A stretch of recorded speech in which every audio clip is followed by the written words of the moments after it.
कहते हैं कि जिन चीज़ों की इंडिकेशंस बचपन से या कुछ समय पहले से आपको होने लगे ना, उन चीज़ों को करने से बचना चाहिए। अगर वो इंडिकेशंस अच्छी हैं तो कोई दिक्कत नहीं, लेकिन अगर वो इंडिकेशंस आपको ये बता रही है कि आपको ये काम नहीं करना है तो कभी भी उस चीज़ के खिलाफ मत जाइए, नहीं तो हो सकता है कि आपके साथ बुरा, बहुत बुरा हो जाए। आज की कहानी भी एक ऐसे ही लड़के के बारे में है जिसका नाम था यहाँ पे विष्णु। विष्णु बिल्कुल नॉर्मल लड़का था, कोई दिक्कत उसके साथ में नहीं थी सिवाय एक दिक्कत की। एक दिक्कत उसकी ये थी कि जब से उसने बोलना शुरू किया तब से वो ये बात बोलता था कि मैं कभी नागपुर नहीं जाऊंगा। अब नागपुर में भाई सैकड़ों लोग रहते हैं, करोड़ों लोग रहते हैं। नागपुर वो लड़का जाने को राजी नहीं था। राजस्थान में रहा करता था वो। नागपुर नहीं जाऊंगा। क्यों नहीं जाऊंगा पता नहीं, लेकिन इतना पता है कि अगर मैं नागपुर में गया तो मेरी मौत पक्की है। ये भविष्यवाणी उस बच्चे ने कुछ 2.5 साल की उम्र में अपने माँ बाप के सामने कर दी थी। बाप इस चीज को सुनकर के बहुत हैरान, क्योंकि एक वक्त पे उसके पेरेंट्स नागपुर में रहते थे, लेकिन आज वो लड़का ये बात बोल रहा है कि नागपुर नहीं जाऊंगा। उसके पैदा होने से पहले नागपुर को छोड़ दिया गया था, लेकिन समय का पहिया कुछ ऐसे मुड़ा कि जो उसका सबसे बड़ा डर था वो उसके सामने आकर के खड़ा हो गया। तो क्या है पूरा मामला, ये मैं आपको डिटेल में बता देता हूँ। विष्णु कुछ यहाँ पर 27 साल का हो चुका था। जिंदगी बिल्कुल सही चल रही थी, सब कुछ सही था। उसके फादर की कुछ वक्त पहले ही यहाँ पर 3-4 साल पहले डेथ हो गई थी।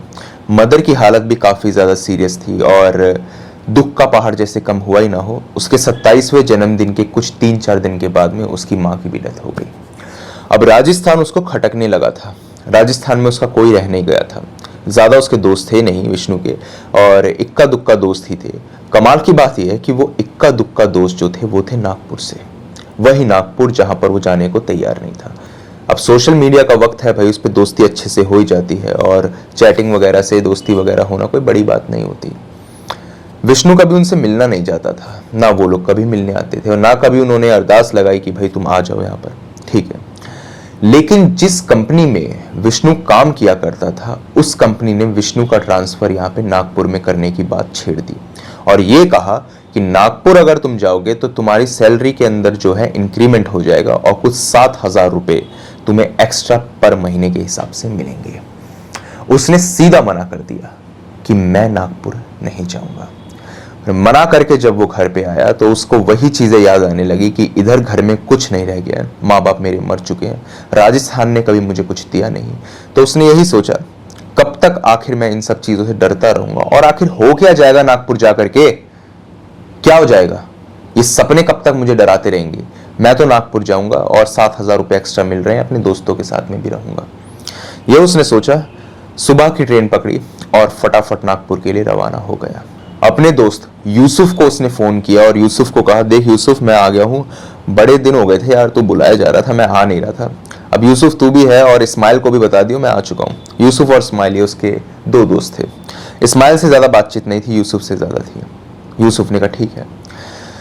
नागपुर आने के बाद में आज जैसे ही वो स्टेशन पे उतरा, उसे ऐसा लगा कि मानो वो अपनी कब्र की तरफ चल रहा है।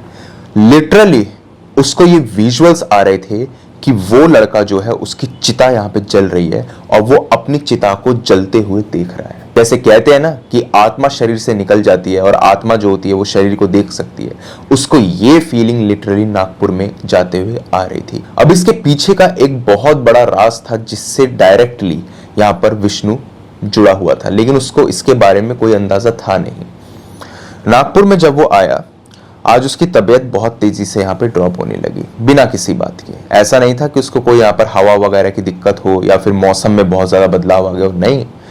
लेकिन पता नहीं क्या हुआ उसको बहुत तेज यहाँ पे बुखार ऐसा था कि वो कंट्रोल होने से कंट्रोल नहीं हो रहा था। 104 के आसपास बुखार था। केमिस्ट पे गया, दवाई वगैरह ली, बुखार ठीक नहीं हुआ। वो यही सोच रहा था कि आखिर वो कहाँ पे जाए। तो वो अपने दोस्त के यहाँ पे, यूसुफ के यहाँ पे जाने को सोच रहा था कि एक बार उससे मिल आता हूँ। रास्ते में उसके घर के लिए वो निकला तो गूगल मैप पे उसने यहाँ पर 3-4 डॉक्टर्स के बारे में पता किया कि भाई कोई डॉक्टर वगैरह अच्छा सा हो जिससे मुझे पता चल जाए। तो एक डॉक्टर के बारे में उसको मालूम चला जिनका नाम था यहाँ पे राजेश कुमार। डॉक्टर राजेश कुमार का क्लिनिक था। उसने सोचा कि क्यों ना मैं यहाँ पर चला जाऊं। उसने अपने कैब ड्राइवर को बोला, भैया ये डॉक्टर राजेश कुमार के क्लिनिक पे ले चलो। उसने कहा, हैं जी, क्या क्या क्या क्या कह रहे हैं आप? कह रहा डॉक्टर राजेश कुमार, आप इनके क्लिनिक पे ले जाइए। उसने कहा, सर डॉक्टर राजेश कुमार का क्लिनिक एग्जिस्ट ही नहीं करता, लेके मैं कहां जाऊं आपको? यहां पर कोई डॉक्टर राजेश कुमार नहीं है। मैं इस एरिया से अच्छे से वाकिफ हूं, पिछले 40 साल से रिक्शा चला रहा हूं, लेकिन डॉक्टर राजेश कुमार नाम के शख्स के बारे में मैं नहीं जानता। क्या पता वो हो, पहले होता होगा, लेकिन कुछ वक्त पहले वो चला गया हो या फिर वो शिफ्ट हो गया हो। यहां पर कोई डॉक्टर राजेश कुमार नहीं है। उन्होंने दोबारा से गूगल में ढंग से देखा, लेकिन हाँ, गूगल में तो दिखा रहा था कि डॉक्टर राजेश कुमार का क्लिनिक। उन्होंने अपने रिक्शा वाले को बोला, आप एक काम कीजिए, आप मुझे यहीं उतार दीजिए, अपना भाड़ा बताइए, मैं जरा इधर से चला जाता हूँ। उन्होंने बताया नहीं उसको राजेश कुमार के बारे में, नहीं तो वो आदमी जो होता वो मानता नहीं। वो वहां पर उतर गए। अब उनको रास्ता मालूम था कि इस गली से लेफ्ट लेना है और जैसे यहां पर टक्कर पे वो जाएंगे तो क्लिनिक आ जाएगा। वहां पर वो गए। आज उन्होंने गूगल मैप के अंदर उसका एड्रेस डाला और सोचा कि 300 मीटर की दूरी पर है, वहां पर मैं जाता हूं। गूगल मैप में जैसे उन्होंने उस चीज को डाला, मैप में यह चीज दिखाई दे गई कि राजेश कुमार का क्लिनिक एग्जिस्ट नहीं करता। गूगल के हिसाब से एग्जिस्ट करता था, लेकिन गूगल मैप के हिसाब से नहीं। फिर भी उन्होंने इन सब चीजों को अपनी एक प्रॉब्लम ही समझा, क्योंकि 104 डिग्री बुखार के अंदर ना इंसान सही तरीके से सोच नहीं पाता। 102 के बाद से ही ना इंसान का दिमागी संतुलन हिलना शुरू हो जाता है, सही गलत में ढंग से फर्क नहीं मालूम चलता, बॉडी में थकान अलग से। तो 104 तो भाई बहुत ही ज्यादा हो जाता है। वो उस डॉक्टर के क्लिनिक पे पहुंच गए। दरवाजा जब उन्होंने देखा, दरवाजा कुछ यहां पर 1980-85 के आसपास का था। बहुत ही पुराना दरवाजा था और बिल्डिंग भी बहुत पुरानी थी। आजू बाजू की बिल्डिंग जो बहुत दूर दूर थी, उनको देखा गया तो कंस्ट्रक्शन न्यू, ये बिल्डिंग काफी पुरानी थी। उनको समझ नहीं आया कि आखिर ये चक्कर है क्या, क्योंकि जो उनके सामने था वो हकीकत था, वो कोई सपना नहीं था। फिर भी उन्होंने यहाँ पर हैंडल को ऐसे घुमाया और गेट को खोला, तो एक गेट खुलने की आवाज आई और वो अंदर गए। अंदर जाकर के भी उन्होंने जब उस जगह के इंटीरियर वगैरह को देखा, तो दीवारों पे जो प्लास्टर वगैरह था वो भी पुराना, पपड़ी उस पे से झड़ रही थी। इसी के साथ साथ जो टेलीफोन था वो भी बहुत पुराना था। कैलेंडर देखा गया तो कैलेंडर में डेट लिखी हुई थी 1 दिसंबर 1986। तो इतने पुराने कैलेंडर का वहां पे क्या मतलब? रिसेप्शन पे कोई था नहीं, कोई भी उधर नहीं था, जगह पूरी साफ थी, लेकिन हर एक चीज, बेंचेस से लेकर के पंखों तक भी सब कुछ वहां पर जो था वो पुराना था। पुराने जमाने के अगर आपने कभी पंखे देखे हो तो वो बहुत भारी हुआ करते थे। गांव वगैरह में तो आज भी बहुत भारी भारी पंखे चलते हैं। वो पंखा बहुत भारी था, उसको देख करके ये चीज वो भाप गए थे। समझ में उन्हें कुछ नहीं आया, लेकिन उन्होंने सोचा कोई बात नहीं, पुरानी सोच का आदमी होगा, मुझे अपने काम से मतलब है, मैं क्या करूं। वो राजेश कुमार के पास में चले गए। राजेश ने जैसे ही विष्णु को देखा, उन्होंने कहा, आ गए तुम? तुम्हारा ही तो इंतजार था मुझे। न जाने कब से मैं ये राह देख रहा था कि तुम आओ। ये बहुत धीमे धीमे बोल रहे थे वो। तो इधर विष्णु को समझ नहीं आया। उन्होंने कहा, सर आप कुछ मुझसे कह रहे हैं? उन्होंने कहा, नहीं नहीं नहीं, नहीं। आपको देख करके ये लग रहा है कि आपको बुखार है, आंखें आपकी लाल है, तो दवाई की जरूरत होगी, मैं आपको दवाई दे देता हूँ, ये लीजिए। उन्होंने कहा, हाँ जी दे दीजिए। तो दवाई कुछ 3 दिन की होती है बुखार की। उस आदमी ने सिर्फ और सिर्फ 1 डोज दी, 1 दिन की भी नहीं थी दवाई, 1 डोज दी। कहा, इसको ले जाइए, खाइए, आप ठीक हो जाएंगे। विष्णु ने कहा, 1 डोज से बुखार चला जाएगा? आप डॉक्टर हैं, जादूगर? उन्होंने कहा, नहीं, मैं दोस्त हूं आपका, एक ऐसा दोस्त जिसको अब आप कभी मरते दम तक भूलेंगे नहीं। बड़ी अजीब सी बात थी, न जाने क्या बोल रहा था वो आदमी। उन्होंने वो डोज ली और वो चले गए। डोज वो रास्ते में खाते हुए अपने किराए के मकान की ओर चल पड़े। उन्होंने सोचा, यूसुफ और इस्माइल से बाद में मिल लूंगा, कोई बात नहीं, मैं थोड़ी देर आराम कर लेता हूँ। दवाई खाई। दवाई खाने के बाद जब वो सोए, सिर्फ 1 घंटा सोए वो। 1 घंटे के बाद जब वो उठे, बुखार गायब, पूरी तरह से बुखार गायब हो गया। उनको लगा कि मेरे को एक बार डॉक्टर राजेश को यहाँ पे फोन करना चाहिए और बोलना चाहिए कि भाई आप सचमुच जादूगर हैं, आप डॉक्टर नहीं है, आपके हाथों में भगवान बसता है। उन्होंने फोन मिलाया तो यहां पर सबसे शॉकिंग चीज रिवील हुई। फोन के उधर से एक आवाज आई, ये नंबर उपलब्ध नहीं है, कृपया नंबर देख करके डायल करें। उनके हाथ में पर्ची थी और पर्ची में जो नंबर लिखा हुआ था वही उन्होंने डायल किया था। 2-3 बार दोबारा डायल किया, सेम आंसर। विष्णु इसी वक्त पर इस बात को भाप गए कि दाल में कुछ तो काला है। उन्होंने इस बात को मजाक में नहीं उड़ाया कि चलो कोई बात नहीं, जो होगा देखा जाएगा, नहीं, वो भाप गए। वो अभी की अभी ही यूसुफ के घर की ओर रवाना हो गए। यूसुफ को जाकर के उन्होंने सारी बात बताई। यूसुफ ने कहा, अच्छा देख भाई, दिन रात पीता तो मैं हूं, लेकिन लगता है चढ़ तुझे गई है, नागपुर की हवा जल्दी लग गई लगता है, तुम राजस्थान वाले इतनी आसानी से टिक नहीं पाओगे। वो लगातार मजाक ही कर रहा था, लेकिन यहां पर विष्णु ने कहा, देख मैं जो बात बोल रहा हूं उसको समझ। उस आदमी का नंबर एग्जिस्ट नहीं कर रहा, गूगल में उसके बारे में इंफॉर्मेशन थी, गूगल मैप पे उसका यहाँ पे क्लिनिक नहीं दिखाया जा रहा था, और इधर रिक्शे वाले ने भी मुझे ये बात बोली थी कि यहाँ पर कोई डॉक्टर राजेश कुमार नहीं रहता, ये सब कुछ मजाक नहीं है। उसने कहा, अच्छा नंबर दिखा। यूसुफ ने जब कॉल करी तब भी सेम आंसर कि नंबर उपलब्ध नहीं है। यूसुफ ने इधर पर्ची देखी और उसको देख करके नंबर मिलाया, तब भी एक ही आंसर आया। अब दोनों के दोनों यहां पर डर गए कि आखिर ये मामला क्या है। इसके बाद में यूसुफ ने ध्यान से पर्ची को देखा तो पर्ची के ऊपर लिखा हुआ था, लेट डॉक्टर राजेश कुमार 1920 से लेकर के 1986। दोनों इस वक्त पर समझ चुके थे कि जिससे विष्णु यहां पर मिलकर के आया था वो कोई जीता जागता इंसान नहीं था। विष्णु समझ नहीं पा रहे थे कि आखिर ये सब कुछ क्या है। उनके हाथ पैर ठंडे पड़ने शुरू हो गए। पहले तो बुखार में तप रहे थे, इस वक्त उनके हाथ पैर ठंडे, और कुछ यही हाल यूसुफ का भी था। यूसुफ दिल का मजबूत था, उसने कहा चल उसके क्लिनिक, मैं देखता हूं कौन सा भूत है, कौन सा पिशाच है, मैं देख कर आता हूं। दोनों वहां पर निकल पड़े। अब जब दोनों उस लोकेशन पे पहुंचे, जो लोकेशन गूगल मैप के हिसाब से नहीं थी, सिर्फ और सिर्फ राजेश के दिमाग में थी, उस जगह पर जब वो पहुंचे तो वहां पर क्लिनिक था ही नहीं। विष्णु यही बात बोल रहा था कि राजेश कुमार का क्लिनिक यहीं पर था, लेकिन क्लिनिक कहीं पर नहीं। किसी को कुछ समझ नहीं आया कि आखिर ये सब कुछ है क्या। इतने में एक बहुत ही शॉकिंग चीज हुई। यूसुफ यहां पे ठहाके मार मार के हंसने लगा, बुरी तरह से हंसने लगा, और अपने माथे को उसने 3 बार पीटा और यहां पे कहा, यार मैं कितना बड़ा बेवकूफ हूं, कितना ज्यादा बड़ा बेवकूफ हूं। मैंने तो डेट आज नोटिस करी नहीं, आज तो 1 अप्रैल है। यार तू बहुत सही एक्टिंग करता है यार, बहुत सही कहानियां बनाता है, तू यही काम किया कर, मैं सही बता रहा हूँ यार, मैं फंस गया तेरी बातों में यार। उसने कहा, नहीं मैं मजाक नहीं कर रहा, भले ही आज 1 अप्रैल हो, लेकिन मैं सच बोल रहा हूँ, देख तू मेरी बात पे यकीन कर। यूसुफ हंसने लगा, कह रहा चल चल चल, कल मिलते हैं, अब तूने बहुत टाइम वेस्ट कर दिया, मुझे अब जाने दे, मेरे को थोड़ा जरूरी काम है, और तू जानते हैं मेरी नाइट शिफ्ट होती है, कल मिलते हैं। यूसुफ चला गया। उसने यहां पर विष्णु की बात को सीरियसली लिया ही नहीं। विष्णु जब घर जा रहा था, उसके कानों में एक आवाज पड़ी, तुम चाहे कुछ भी कर लो, कोई तुम्हारी बात पर यकीन नहीं करेगा। लेट डॉक्टर राजेश कुमार तुम्हारे साथ हमेशा है। विष्णु जब अपने घर पे पहुंचा और जब उसने सोने की कोशिश करी, तब भी उसको उसी डॉक्टर का यहां पे सपना आ रहा था, और वो यही कह रहा था कि जो तेरे बाप ने मेरे साथ किया वो अब मैं तेरे साथ करूंगा।